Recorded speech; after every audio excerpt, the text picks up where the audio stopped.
The great and tragic tale of Fëanor began with his father, Finwe, High King of the Noldor, who led his clan from the shores of Cuiviénen to the sacred lands of Valinor early on in the First Age. Finwe took Miriel, Therindë, as his wife, and she gave birth to their first and only child, Fëanor, in whom his mother gave so much of her life force that her spirit would afterward willingly leave her body and travel to the halls of Mandos. From an early age, Fëanor proved remarkable. He was strong-willed, brilliant, and eager to learn all he could from the Valar and Maiar. Eventually, he would become the greatest gemsmith in the history of the world. Fëanor married Nerdanel the Wise, and she bore him 7 mighty sons, who would each play a significant role in the events to come. There was Maedhros the Tall, Maglor the Mighty Singer, Celegorm the Fair, Caranthir the Dark, Curufin the Crafty, and finally Amrod and Amras, called the Hunters. For years, Fëanor lived in peace amongst his fellow elves, crafting jewels and priceless works. His greatest achievement by far, however, were the Silmarils, 3 great gems that glowed with the light of the 2 trees of Valinor. These precious jewels were the greatest things ever crafted by the children of Ilúvatar, and were so unique, not even Fëanor could ever create their likeness again. Yet their beauty was such that Fëanor grew increasingly suspicious of those outside his immediate family, believing they wanted to take the Silmarils for themselves. And this was the moment that Melkor struck. After 3 ages locked away in punishment for his many crimes, the Dark Lord Melkor was finally released. He feigned regret for his past actions and was forgiven by Manwe, king of the Valar. Yet knowing that many were still suspicious of him, Melkor decided to use tact rather than force against the Valar and the elves whom he despised. He used Fëanor's growing paranoia against him, sending agents to convince him that his half-brother Fingolfin sought to usurp their father's crown and steal the Silmarils. A rift developed between the brothers, resulting in Fëanor's pulling a sword on Fingolfin and threatening to kill him. The Valar punished Fëanor for his actions by exiling him to the mountain fortress of Formenos. Finwe, Fëanor's father, protested the exile and joined his son in Formenos, abandoning his crown, resulting in Fingolfin inheriting the kingship of the Noldor. Melkor had thus successfully tricked Fëanor into creating the situation he had hoped to avoid. Melkor attempted further manipulation, but Fëanor soon came to realize he had been duped, and so he returned to Valinor and made peace with his brother, making Finwe once again king and Fëanor once again his heir. This, however, proved an opportunity for Melkor, and he would take full advantage. While Fëanor was away in Valinor, the Dark Lord, along with his ally, the great spider Ungoliant, attacked and destroyed the 2 trees, plunging the continent of Aman into darkness. They then went to Formenos and killed Finwe, stealing the Silmarils and escaping across the northern path of Helcaraxe to Middle-earth. Fëanor, who was now High King of the Noldor, was enraged and gave an impassioned speech, convincing most of the Noldor clan to follow him across the sea and make war on Melkor. He also renamed the Dark Lord Morgoth,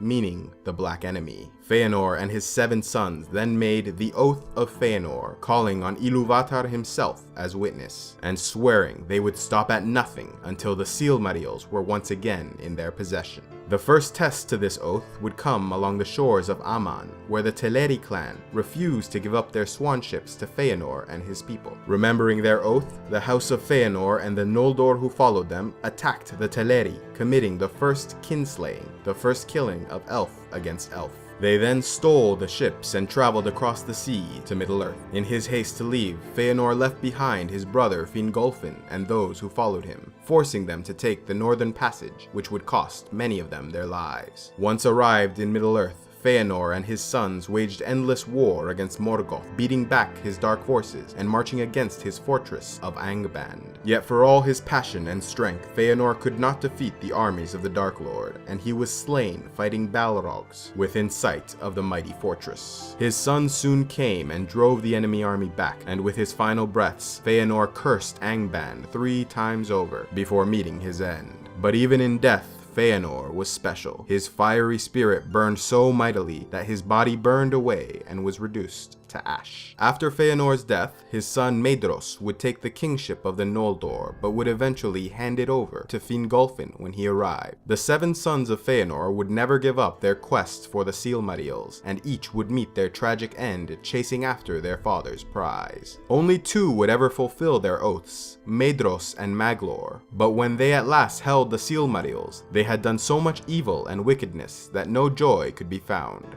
Maedhros would ultimately kill himself, while Maglor lived out his days wandering the shores of Middle-earth, sad and alone. The story of Feanor and his family was a tragic one, but their influence would endure even into later ages, through Celebrimbor, son of Curufin. This infamous elf of the blood of Feanor would go on to craft the Rings of Power, resulting in the making of the One Ring, leading to the rise, fall, and re-emergence of Sauron.